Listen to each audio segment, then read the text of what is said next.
Hello everyone, in this video we will look at tags. To place tags, go to annotation, click on tag by category. Here I can check or uncheck the leader line. I can drag and put whatever I want. I can use space bar to rotate.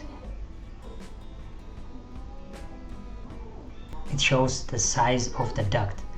I can edit the family, that I can edit the labels. So here only size is displayed. I can include other things like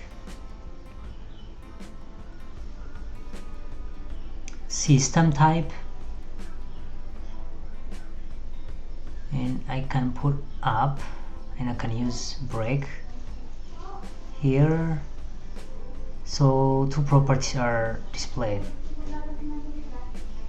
I can override the existing, and here it displays the system type here and the size both. So like this I can edit the tag